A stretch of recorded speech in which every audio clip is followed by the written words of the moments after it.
Good afternoon. It's Thursday, the 22nd of February 2018, 11 minutes past 1. Very many apologies for the slight technical delay, but here we are. Well, Mike, we've got quite a busy news in the time left to us. I'll just say we're also going to be joined by Alex Thomson with Eastern Approaches. So where should we start? Housing, I think. And very, very interesting. Of course, we used to have a system in UK where people who couldn't afford to buy their own houses and maybe couldn't afford to rent could get a council house. And while some of those council houses were not the nicest houses, in general they provided a good family home. And the important thing was that families who took on a council house knew that they had a safe home for life. And in fact, several generations would often live in those houses. Well, the government changed all that a few years ago by bringing in social housing associations. And of course, this was done by creating quasi-private companies with local authorities having a finger in the pie. But the headline here tells us the next stage, government set to privatise housing associations to wipe state debt and encourage building. So this is really a conjuring trick going on here, because what we've got are those public houses paid for by public money are now going to be handed over to the bankers, and it's all in the name of progress. But don't worry, because Theresa May has says that she's going to take personal charge of this housing crisis. So we're going to privatise social housing, and we're also going to be building more houses because we haven't got enough houses. Well, mainly because we don't know how many people they're going to be in the country. But not to worry, because Theresa is going to sort that out. Are you full of confidence there, Mike? No. No. Okay. Well, let's see what cunning plan she's going to use to sort things out. We're going to be moving away from treating association as public bodies, and that'll enable them to borrow more money and build more homes.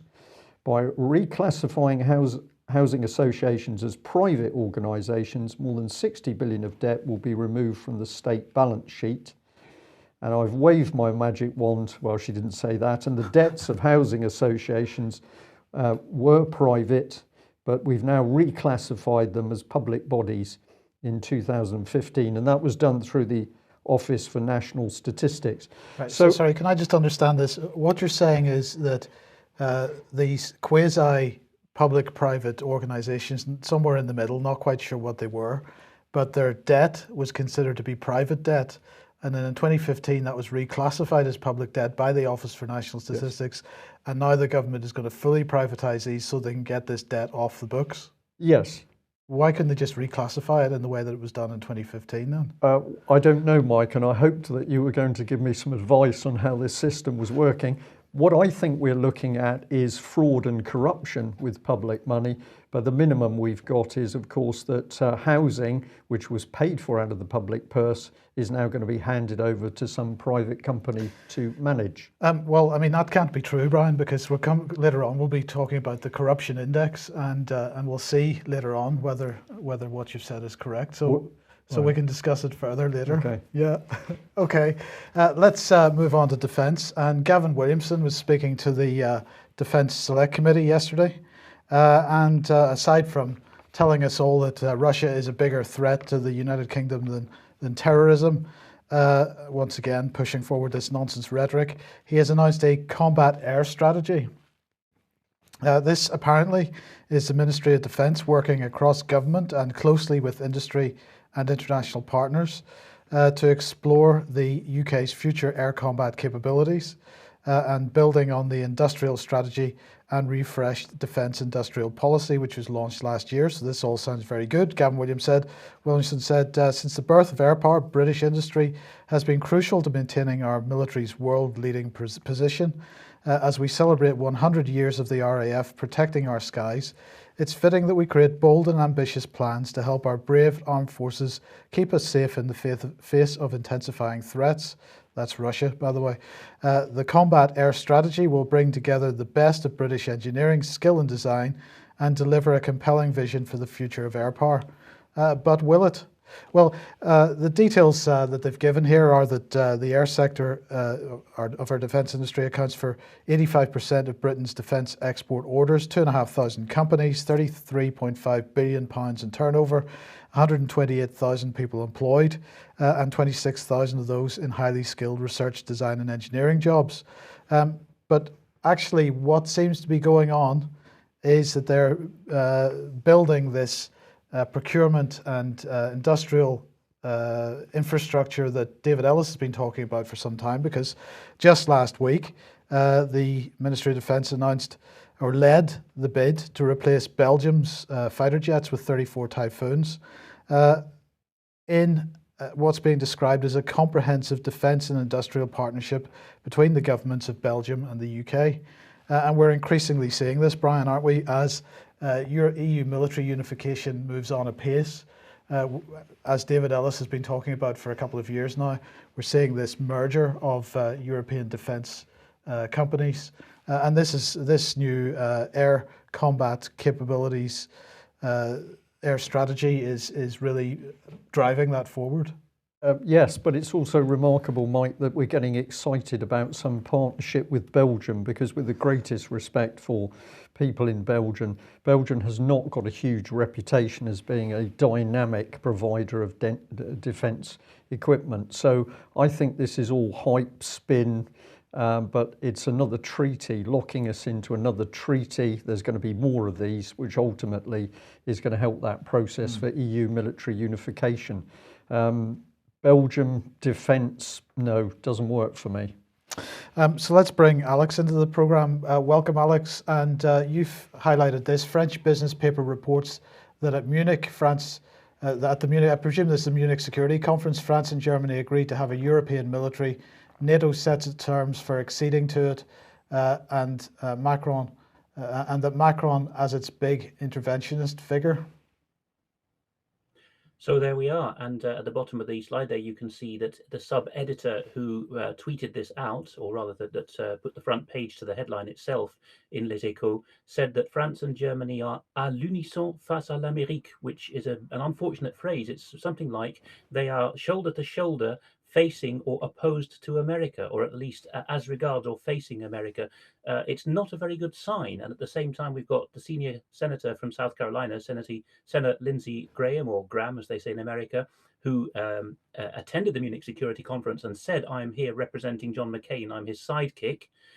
He said, I've had some kind of Damascus Road experience, and I now believe that European Union members, or he said European countries, not EU member states, that's the key thing.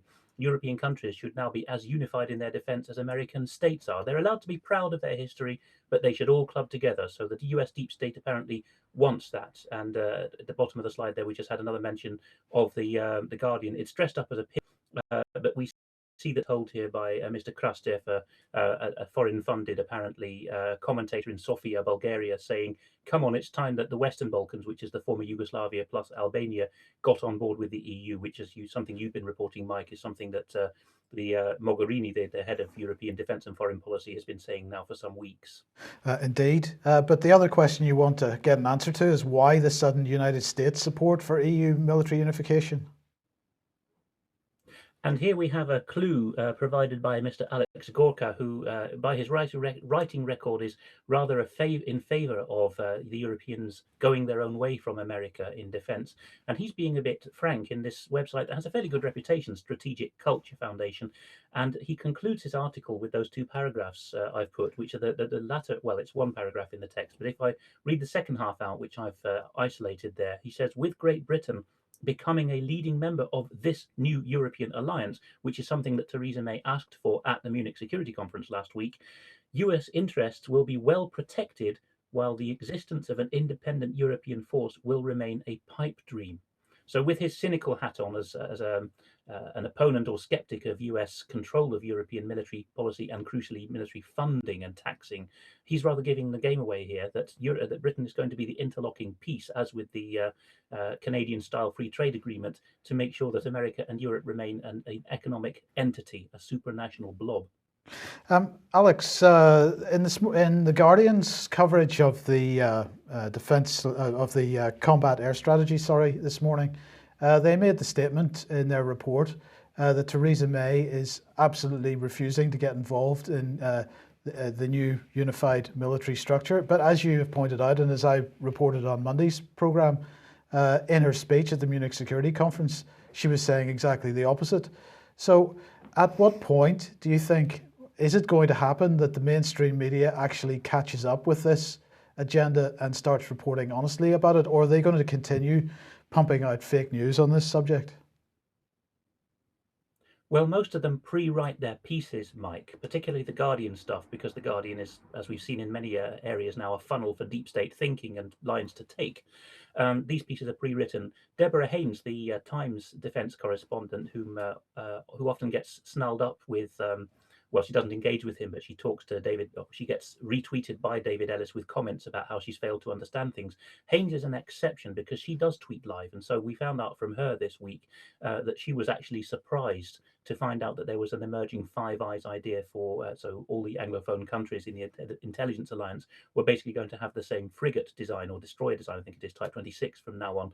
So she kind of, with loose lips, gives the game away. She actually reports what Williamson is saying, almost with bated breath, But the rest of the press, particularly Guardian, does tend to pre-script the stuff. So it's almost as if Mrs. May is so boring and tedious to listen to that the press is banking on the fact that nobody will make it through listening to one of her speeches and just take it from the press that what she said was actually 180 degrees from what she did say. Well, yes, I accept all that, but just to clarify, this is a statement that the Guardian made today about Gavin Williamson's statement in the Defence Committee yesterday. So that is 5 days or 4 days, 5 days following Theresa May's speech. And they're still denying that she's interested in this. So I'm fascinated by the fact that they continue to pump out this lie. It is a lie, isn't it? They've got to do it, Mike. I think they've got to do it in order to cover their tracks on what's really happening, because the truth is getting closer and closer to the surface, and the only way they can keep a sort of skim over the top of it is propaganda. Well, have a look at this from the Telegraph. I picked up on this headline straight away because it was so weird. It says soldiers had their mobile phones taken from them to help pay for Britain's new nuclear submarines. So that was the headline. I thought, what's this about? You get into the article, it's saying, well, that they've got to make about 300 million savings in order to help fund the Trident programme, and that's being done by cuts of small items of equipment across the board. So the headline is spun to make it ridiculously emotive, that they're going to get rid of mobile phones to help pay for our Trident nuclear capability.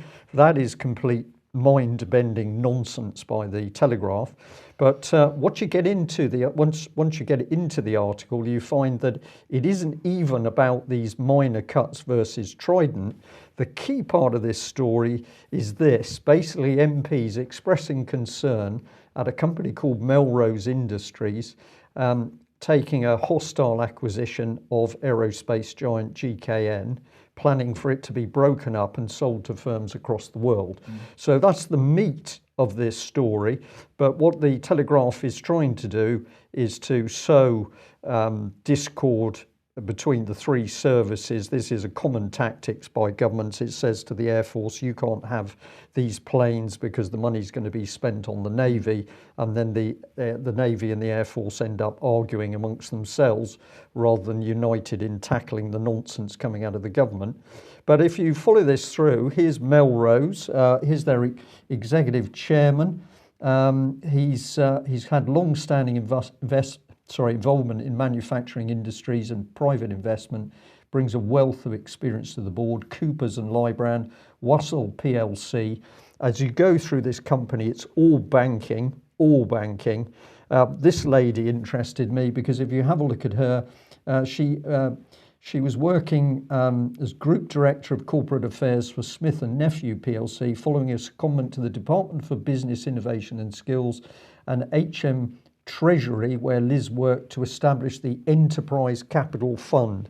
So 1 minute you're working for the British government, then you're drifting in, and now this company's attempting to buy up GKN. But have a look at this. Here's another headline from the Financial Times. Melrose reports full year loss as it continues pursuit of GKN. So I always say, when they say a full year's loss, if you were working as a sole trader, as a window cleaner, you'd be deemed bust. But this company, I'll put bust in inverted commas, but it's targeting GKN. And here's the chairman of Melrose, Christopher Miller, saying GKN would gain significantly by becoming part of an enlarged 10 billion UK industrial powerhouse, benefiting from the proven Melrose operating model. Which makes a loss. Well, which is making a loss. So this is dangerous, dangerous stuff. This is a bank-backed asset stripping company now pulling Britain's defence companies apart. Let's remind ourselves that Jeremy Corbyn was vowing to curb the City of London's powers. These are some of his comments from the Times article. Corbyn stepped up pressure on the government to prevent the takeover, warning that a valuable company would be sacrificed so a few can make a quick buck. That's a pretty true comment. Broadening the scope of the public interest test. He would broaden the scope of the public interest test, allowing government to intervene to prevent hostile takeovers which destroy our industrial base. So we'll give him a tick for that as well. And he's vowing to make finance the servants of industry, not the masters of us all, and insist that finance needs a fundamental rethink. So fascinating that the man who signed the early day motion on the Bradbury is saying the right things about big financial power, but he's not following it up by staying true to what he promised with that early day motion on the Bradbury. But what are we seeing here? We're seeing British industry stripped, and this is in line with this route through to EU military unification. That information came from the Financial Times there. And this is the one I think you're indicating. We shouldn't worry because all is well in UK. Well, it absolutely is, because the Transparency International has published yesterday its Corruption Perceptions Index. I'm always amused. It's how corruption is perceived, not whether it's not the reality of it. But the UK has gained 1 point in Transparency International's Corruption Perceptions Index. This is moderate progress. But they're concerned particularly about the lack of delivery on the Panama Papers and the Paradise Papers. They say a 1 point rise in score for the UK in Transparency International's Corruption Perceptions Index represents moderate progress in fighting corruption, although much more is needed on implementing promises that have been made if the UK is to lead on anti-corruption. So the UK now has a score of 82, and this moves it up to joint 8th in the global rankings. In 2015 and 2016, it scored 81 on both occasions, and it was scoring 74 in 2012. So we're going in the right direction. Brian, we see this fantastic lack of corruption on a daily basis, don't we? No. Alex, I don't even know where to start with this. What's your thoughts on the levels of corruption in Britain? Well, there's a whole book on it, How Corrupt is Britain, by some mainstream academics, suggesting, in fact, in the blurb for the book and the reviews, that Britain may, in fact, be the most corrupt country in the world. And the same applies to the other Anglosphere countries and the Northern European countries. The corruption simply takes other forms, particularly dark spots on that map, as an alert man, Ergin Warrior 17, said in our chat room. Dark spots include Venezuela, Libya, Sudan, Yemen, Afghanistan, Iraq. Has anyone noticed the connection between all these? Anglo-American sanctions. Well, indeed, absolutely correct. Right, sorry. Let's move on then. Now, European Council has published some guidelines in the last couple of days regarding Brexit. These are the principles for the future relationship with the UK. This is an internal EU 27 preparatory document. It was presented. Excuse me. It was presented. It says that these slides are for presentational and informational purposes only, and were presented at the Council Working Party on the 15th of February 2018. But they were just put up on the European Commission website yesterday. It says basically making the point that the preferred approach of Theresa May to what happens regarding trade following Brexit has been thrown out the window. This is their principles on screen for the future relationship. They say a third country cannot have the same rights and benefits as a member of the Union, as it does not live up to the same obligations. A balance of rights and obligations are required. We've got to preserve, or they've got to preserve, integrity and proper functioning of the single market. They've got to preserve the integrity of the single market. Sorry, they say preserving the integrity of the single market excludes sector by sector participation. And this, of course, is a reference to Theresa May's desire to opt in to certain aspects of our relationship with the EU. Access to the single market requires acceptance of all four freedoms, including freedom of movement. And of course, that's one of the bones of contention. They want to avoid upsetting existing relations with third countries. They want to ensure a level playing field. They say should safeguard financial stability in the Union and respect its regulatory and supervisory regime and standards, and preserve Union decision-making autonomy and the role of the European Court of Justice. Now, they published this little graphic which shows the problems that the EU has, or the EU proposals have with various, the UK's proposals have with various EU countries. So, for example, Switzerland isn't happy with the situation that the UK doesn't want free movement, no substantial financial contribution, and regulatory autonomy, and so on. So everybody has problems, and what they're basically saying is that if they can negotiate their way out of all these problems, then perhaps Britain can get to a similar arrangement as Canada, for example, or perhaps it goes to a no deal, in which case the fallback position is World Trade Organization rules. But here's the crux of it. UK views on regulatory issues in the future relationship, including three basket approach, are not compatible with the principles of the European Council guidelines. For example, autonomy of EU decision making. But it says, for example, preserving the role of the Court of Justice. If reliance on EU law concepts, the Court of Justice must have a role. Well, this is something which is absolutely core to the whole point of Brexit in the first place, is whether the European Court of Justice has a role. And they're saying that preserving the integrity and functioning of the internal market, no sector by sector approach, and they've got to ensure a level playing field. Alex, it's pretty clear what the EU's position on this is. I can't get my head around just quite where they are intending, or how far they're intending to push this, or what they're trying to get Theresa May to commit to in order to move back from this a little bit. It's pretty clear that on one hand they say, well, you can't cherry pick, and on the other hand, in some areas they seem to be keen to allow the UK to cooperate. For example, Europol to cooperate. I'm just not quite sure where they're coming from with this document. My understanding is that the judicial pillar, which came in with the Treaty of Amsterdam, was, just like the single market in the 1980s, actually a City of London and therefore British government driven, but city driving the government initiative. Neither of these was an authentic or original continental idea. It was an Anglo-American idea. And the same is true, I think, of this policing arrangement based up the road from me in The Hague. Europol, of course, has had a British head, and that seems to be a British angle or priority. The jurisdiction of the Court of Justice of the European Union in Luxembourg does seem to be the complete red line for the bureaucracy.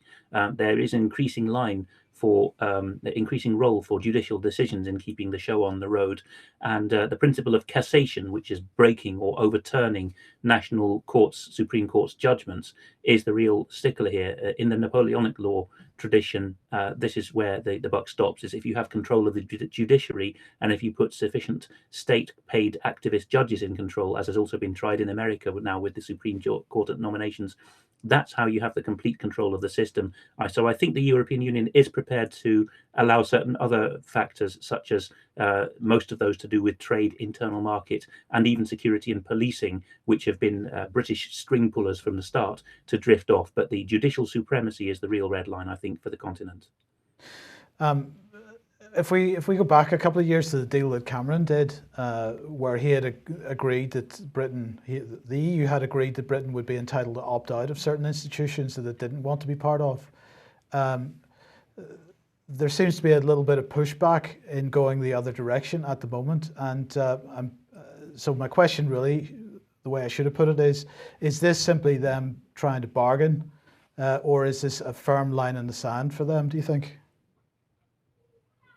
For the European Union, and particularly the Eurocrats, I think this is quite serious now. That when Brexit rumblings first started, anyone under Juncker's level, I think, thought, well, if the Brits ever do get round to voting to leave, then some of them thought, well, good riddance, they've held up our project for so long. And others thought, oh, well, my salary's unaffected. It was the BIS, the Bank for International Settlements, and the European Central Bank that were really annoyed. And of course, the Germans through their banking commitment, funding commitment. That's now changed, I think. The radicalization you see, especially with Martin Sellmayr, the German intelligence eminence grise at Juncker's shoulder, now taking over the running of the Juncker shop, is an indication of this. There is an absolute federalist determination. So I think that this is quite determined and serious now. The Brexit referendum, or rather the aftermath of it, the negotiations, have really catalysed so much. There is no non-committal stance now among Eurocrats or among the Brits who are involved with the EU. You're either really for a complete exit, or you're just trying to find a way to stitch it up so that Britain remains in. Yeah, okay, thank you very much for that. Now let's move on to Syria quickly. And an absolutely fascinating article from Robert Fisk in The Independent. I'm staggered. It's very rare that I get to say well done to any newspaper, but The Independent has published this. The headline is Western Howls of Outrage Over the Ghouta Siege Ring Hollow. We aren't likely to do anything to save civilians. How can we complain when we will not ourselves deal with the armed Islamist opposition to Assad, brackets, I'm not at this point talking about ISIS, or try to arrange our own ceasefire, even with Russian help? After all, we've been arming these people for years. And he goes on to say, here's some of the cruel facts about the siege in Ghouta.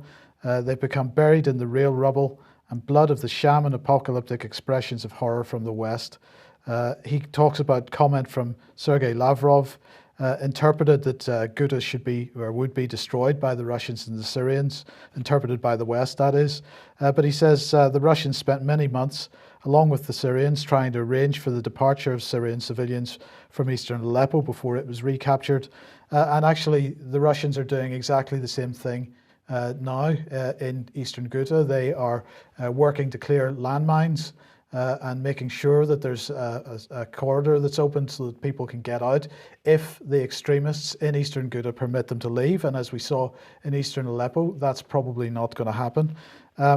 He goes on to say, the rebels, terrorists, Islamists, armed opposition, you must pick the mantra of your choice, are of course the one other fact of the Ghouta bloodbath that must not be addressed, spoken of, mentioned, referred to, or even acknowledged.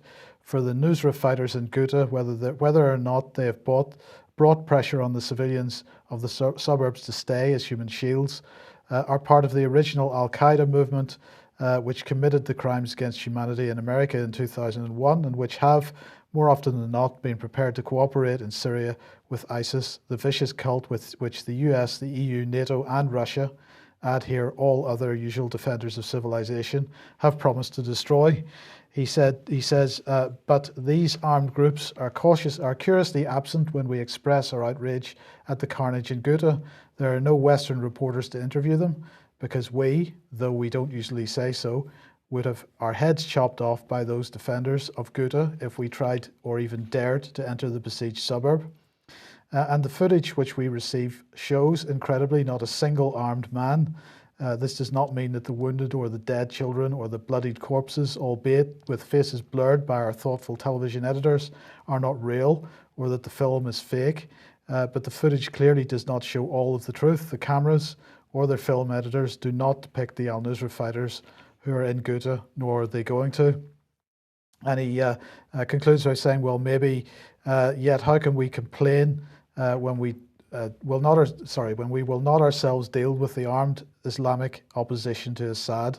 I'm not at this point talking about ISIS, or try to arrange our own ceasefire, even with Russian help. After all, we've been arming these people for years. We are bankrupt, bellowing our rage without the slightest hope or intention of sparing the innocent. This is a sad story of Ghouta, which I fear historians will record. Worse still, they will be right. Pretty strong words, Alex. I'm quite delighted that Mr. Fisk has come out with this. There was never any doubting Robert Fisk's knowledge of the reason. He is one of those who, starting from the Lebanon War, has become one of the English-speaking world's profound experts on it. But in his bully pulpit in The Independent over the years, he has recently been something like an apologist for neocon ideas, not neoliberal economics. He's too left-wing for that, but certainly neocon interventionism seemed to be his thing. Perhaps he has been taking a leaf out of the book of some of the other veteran reporters, such as John Pilger and some of the Americans who have been sidelined after being grandees of journalism for telling the truth. But it's a very, very welcome development, and I wouldn't have expected it from The Independent. Indeed. Now, spring mayhem arising in West Africa and Russia again. Yes, Mike, earlier this week you have been reporting the 2 US vessels now in the Black Sea. This is one of the southern or western pressure points around Russia that's being ramped up this spring as we get into warfighting season, together with arguably Syria, Afghanistan, former Soviet Central Asia, all flaring up. Obviously, the Estonia and Western flank issues. North Korea, in one sense, it is a country that borders Russia near Vladivostok, so those tensions form part of this in a way. And now we see, tragically, that we've had a revival of the mid-90s style terrorism in the belt of Russian, ethnic Russian areas in the plain just north of the North Caucasus Mountains. This happened in Dagestan, which borders Chechnya, and is basically Chechnya, but with 100 minor nationalities in it. And we've had 5 people massacred as they left a Lent Orthodox service at Kizlyar Cathedral. And at the same time, we see the previously full country of Burkina Faso. Of course, that's where Thomas Sankara was assassinated in 1984-5 after giving the famous speech to the what became the African Union, talking about self-reliant development. That country is finding that its northern provinces, which border Mali, are suffering spillovers from the French intervention in Mali, and we're getting towards a 4th Malian civil war since independence, so-called, from France in 1960. The timing again is suspicious, particularly when you see African Union people saying, as guests at Munich, sort of southern clients for the African spin-off of the EU, which the African Union is. They're saying we need global responses to these things. And in the same article, Newsmax World article we just had on screen earlier on, there were admissions that the African response units in countries like Burkina Faso have had to protest that they haven't got equipment. In Mali itself, of course, the Dutch going on operations, the Dutch armed forces, have had similar problems highlighted by the Forum for Democracy, the minor party that dares to speak about these things. There does seem to be a very coordinated attempt to remove equipment in areas such as West Africa, the Sahel, and countries bordering Russia, so that there is only the chance of a global coordinated response. Okay, and let's move on briefly to Mr. Saakashvili, because the latest news is that he has been banned from Ukraine for 3 years. This is the Ukrainian Border Service spokesman Oleg Slobodyan has told AFP that he's been banned on orders of the commander in charge of the border section he illegally crossed in September. Saakashvili, being typically arrogant, he's saying, with or without me, the end has already come for these authorities, and I will return to home to Ukraine very soon now, much sooner than in 3 years. And he's also posted on Facebook a response from the Border Service saying that the entry ban lasts until February the 13th, 2021. Now a stateless individual, maybe he should be in some kind of refugee camp or something. Yes, he's one of those crossing into the European Union from its eastern frontier, like all these Chechens and others used to in the past. No, Saakashvili is remarkable. He just, he's mentally out of it. Physically, you'd expect him to be exhausted, but here we see him. The handcuffs have been slapped on, and back he goes into Poland and thereby into the European Union. We can be a bit vindicated here, Mike, because we did say, didn't we, some time ago, that he was probably going to be re-infiltrated into Poland, and from thence, who knows where he might have another commission up his sleeve to cause another Georgian revolution. I hadn't realised, Alex, that he shares something in common with you, and he has a wife from the Netherlands. So does this give him at least some kind of right to stay in the European Union then? Well, when he left the presidency, he had overlapping citizenships with Mrs. Roelofs, his wife, Sandra Roelofs, who's just down the road from where my wife comes from, by the way, one town beyond. But she was not willing to go back to Georgia. And so what he did was he moved the family to New York because the US was the only country where all of them had permissions to be at that time. But now he's stateless. It's very questionable where he is going to end up. He's a very mismatched man with his wife because she's a linguist, got 6 languages fluently, and a charity grand dame. Very different indeed from him. And they also have a son who will be in his teens now called Edward. So I'm not sure what's happening with the wife and child, but it doesn't look good for them. Yeah. Okay, let's move on to fake news and the Netherlands. We have a new Dutch channel pushing this stuff. I was amazed to see this coming up on Facebook. Channel 6 Fake News is the name of the channel. You can see on the left there the video, the vlogs they've produced, which are unlistenable too because the audio is so bad. But you can see it's the same young lady every time. Robin is her first name. This is all public Facebook, so I haven't disclosed anything that's not publicly available. And there she is on the left. On the right, you see Channel 6 Fake News explaining itself on the About Us page, which turns out to be hosted by a charity called Stichting F6 or F6. And they're explaining at the bottom there that the reason this is needed is because 3/4, nearly 4/5 of young people no longer have any trust in traditional media. So this charity and Media College Amsterdam have formed an editorial board of 15 media students who will be researching and making news and fake news. So I thought, what's going on here? And if we go on to the next slide, we will see something about this. In the initial phase of January and February, they were going to get training from 5 entities. Bottom left, you have 2 reasonably reputable people. A5 is AT5 is an Amsterdam news channel, and the NVJ, the Dutch Union of Journalists. The other 3 leave something to be desired. From the top left, you have a young man called Nando Gauloza, who I've highlighted in red there, saying some fairly unrepeatable things to his friends on Instagram. And the boxes have moved a bit, but the next box there is supposed to, top right, is supposed to show the use of language of Ismail Ilgun, another trainer of these young people who are going to produce Channel 6 Fake News. He says he is effing happy that he's been given a second chance after having been the Netherlands' most notorious ghetto rapper until last year.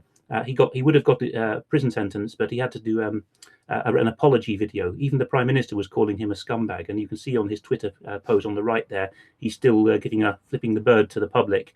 And bottom right, the 5th and final of these initial training partners to the young people on the fake news is Salto, an Amsterdam area so-called do-it-yourself news channel. And Dutch readers will see that they make 2 grammatical howlers in the first sentence about themselves, so they're not exactly reliable people, particularly when we're told to look out for typos and indication of fake news. And then finally, we go on to the next slide and we see what's gone on here.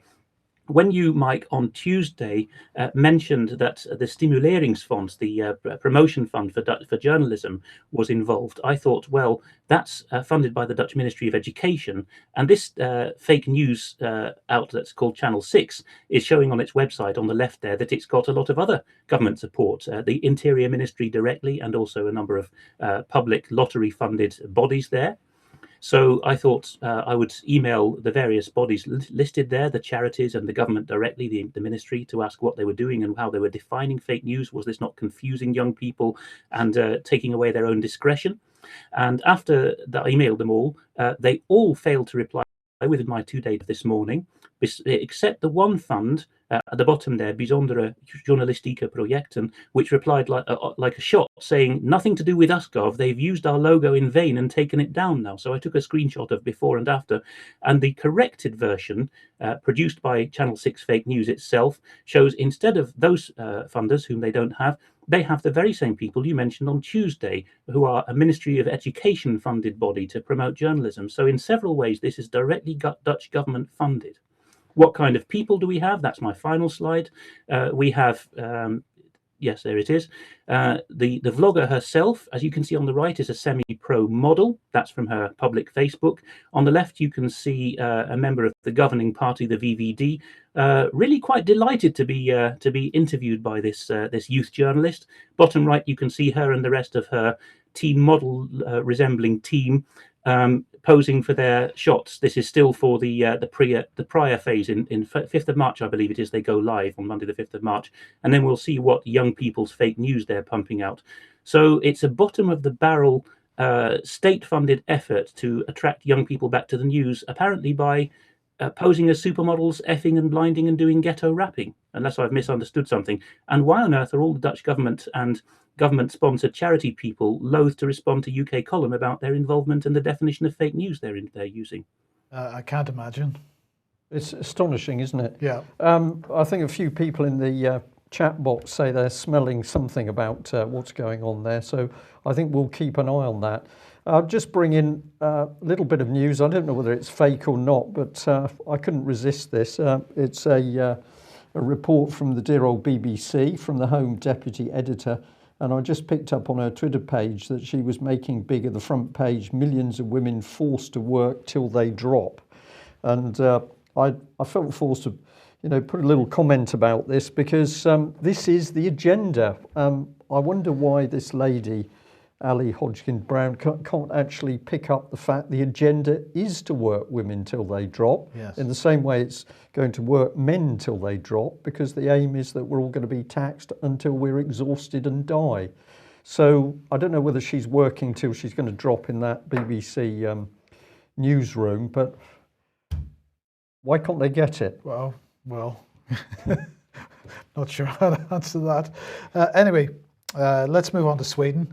Harbinger of globalist rule is how you've described this, Alex. And we've got a tweet from Peter Sweden here saying Sweden is literally turning into a communist police state in front of our eyes. This is scary times. If you wonder what I'm talking about, it's the new censorship law they're looking to introduce to stop journalists reporting things that would be negative for Sweden. Just what is the nature of this law then? Well, the man on the right is describing it, Jan Schunnesson, who is a little more measured than Mr. Peter Sweden. And he's speaking to Vlad Tepes, the Canada-based vlogger of some quality. If you go to that video, whose title I've red boxed there, Jan Schunnesson on proposed constitutional changes in Sweden, and the timestamp that's featured there, 1140, that's the section where he's talking about this. He says that the statutes are being changed, and thereby the Swedish constitution, because the Swedish constitution is changed by statutory methods. And the idea is that if you're a forces whistleblower or a Swedish-funded NGO whistleblower abroad, finding that Sweden in its wonderful human rights promotions is actually doing some nasty stuff, then you are going to be treated as an enemy of the state and as if you had broken national security. And this is going to be written into the Swedish constitution from now on. So it's an indication of how bang on the money the alternative media has been, particularly in Europe, I think, at UK column and continental equivalents, that we're particularly asking questions about the use of the military and the international development apparatuses of the world's biggest human rights promoters, supposedly abroad. And if you ask questions about that, you're an enemy of the state now. Okay, and in this next one, you're saying that the Westphalian Order is falling apart in Europe? Yeah, so on the left we have Péter Szijjártó, the Hungarian foreign minister, doing something pretty much unprecedented since 1648 in the Westphalian Order. I can understand it to some extent, but he was shooting his mouth off. He actually said that Jean Asselborn, it's in Luxembourg again, this sort of mini version of Germany in many ways. Asselborn said that Hungary was holding a very necessary migrant quota deal, and in response, Mr. Szijjártó, the Hungarian foreign minister, said my Luxembourg counterpart is a fool, or an idiot as it's been translated by Hungary News English, but the Hungarian word means both. And on the right, we see another example from the other end of Europe of the Westphalian Order of nation states respecting each other, falling apart. The CHP, the main the Republican People's Party, the main Turkish opposition, and together with a new party which calls itself the Good Party, or the Party of Good People, have both said that if they win the elections, they are going to take Greek islands by force, thereby effectively declaring war on a fellow NATO member state and fellow European country. So that is pretty unprecedented stuff. And it goes on, because we see here, if we ask who is paying the piper, for example, this Turkish new party called the Good Party, well, we have one in Britain. On the left, I've boxed that the Independent is featuring a new pro-Remain party called Renew, which immediately made me think of Renewa, which is a 2015 founded party that was supposed to bring all the progressives and the centre ground together into a single Sorosite lump. It failed to gain much traction, but there we are. On the left, I'm saying that a more honest name for the new British party would have been Uncle George's Big Tent. And on the right, Uncle George's main outlet, that's Soros I'm talking about, Open Democracy UK, with his famous trademark butterfly, is one of many people. I think it's particularly interesting that the Soros outlet is doing this, saying that that the Northern Irish Unionists have got to accept an Irish Language Act in order to reopen the Stormont Assembly. Well, you'll know better than I do, Mike, but on many trips to Northern Ireland, I saw this, and as a scholar of the Irish language at Cambridge going over there, there was no traction at all for the use of the Irish language, even in the 90s, and when the Troubles was so supposedly resolved in the Belfast Agreement. And all of a sudden, Sinn Féin, which we see is getting a lot of Soros funds and attention, is saying there will be no reopening of Stormont until we have an Irish Language Act, which of course provides perfect opportunities for a new cadre of people to be trained in the new language schools that have to emerge, which is the same trick being pulled in Kurdistan. Okay, and we'll end this section on this one, because the Guardian here, Netherlands becoming a narco state, warned Dutch police, and we've also got Associated Press saying Florida House, I presume that's the Florida State House of Representatives, declares pornography a health risk. Yes, and these are, I mean, in the past, Florida would have been thought of as one of the most liberal US states. Yes, it's got some Republicans and conservative Christians and Jews, but it's a coastal state. The Netherlands, famously a very liberal state in Europe. But even there, you've got policemen and state-level legislatures now saying pornography and drugs have really rotted our countries and states from the inside out. And the Police Federation warning in the Netherlands is particularly apt that despite Dutch policemen being some of the best and most conscientious around, they are being sat upon. We see it right here in my street. If they try to get onto small-time drug dealers, and they just try to patronize the public when these things are reported, saying, well, some other Mr. Small will take his place, and he's not a Mr. Big. But as the Dutch police are now beginning to say, we're not even going after the Mr. Bigs of urban drug dealing in the Netherlands, despite the human toll being evident on every urban street in the Netherlands, because these guys then go on to start mainstream businesses, laundering businesses in tourism, hotels, and so on. And I'm afraid a lot of police and council seniors end up doing business with them at that level. So we have to ask questions, but at least something is being realized, even in the home of liberalism in both Europe and America. The bright spots of liberalism are beginning to see that it's actually eating its children. Yes. Well, on that happy note, I just have seen that in our chat box, somebody said 1 in 6 here on antidepressants, and we'll bring in that subject tomorrow. Having a look at BBC in particular's enthusiasm for the drug industry. But Alex, thank you very much for joining us. I think the picture that something very nasty is building in Europe. Fascinating that it's got so advanced in Sweden that you criticise your country and you're going to be put in prison. That's a real look into the future of, I think, what's coming here in UK and the European mainland unless we stop it. End on a happy note. Thank you very much to all the people that attended the UK column meeting at the George last night.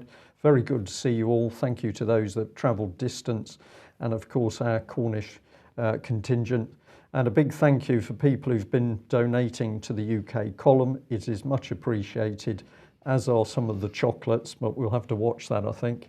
And if you're not already a subscriber of UK column, please take out a subscription, because we need your financial support to do what we do. Thanks for joining us. Bye-bye. Bye-bye.